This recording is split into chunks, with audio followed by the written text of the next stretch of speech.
don't know the answer. I'm very bobo-worse. Karing, baka naman sagot. Sa akin ka pa humingi ng sagot eh wala pa nga ako 1/4. Huy, pahingi namang 1/4. Okay, last 5 minutes. Ala! Huy, 1/4 naman! Para na bang di ba nga kaklase ay? Turjang! Kwazo, baka gusto mo manalo ng cellphone. Click mo lang yung link sa bio ko. Manahimik ka nga dyan. Bobo. Boys at the back! Di ba sabi ko lang maingay habang exam? Kwazo, sinong bobo? Akin ang papel mo. 0 ka ha? Hala ma'am, ikaw kasi. Okay, time is up. Exchange your paper. Hoy Trisha, ako mag-check ng papel ko ha. Huwag ka maingay, susuntukin kita dyan. Hala Jingle, huwag ka daw madaya. Manahimik ka. Kung gusto mo, baguhin mo rin yung sagot mo. Huwag kang pakialamira. Trisha, tayo na lang palit ng papel. Bayaan mo yung sabukot na yan, makakarma din yan. Hala gagi tol. 3 lang ako. Buti ka nga Tris eh.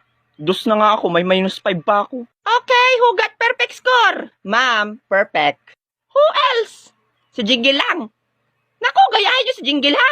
Nakikinig kasi yan lagi sa klase, kaya nakaka-perfect. Hindi kagaya yung mga tulala.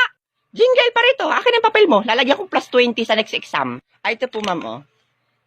Period. Teka, ano to? Ba't gulping dumi nito? Di ba sabi ko no erasure? Sino nag-check nito? Ma'am, sabi po ni Jingle siya na daw po mag-check ng papel niya. Ah, pinaglaloko mo ko? Ha? Binabawit ko yung +20 mo ha? -20 ka sa next exam. Pumunta ka sa principal's office ngayon na. Hala! Hala, kawawa naman si Jingle.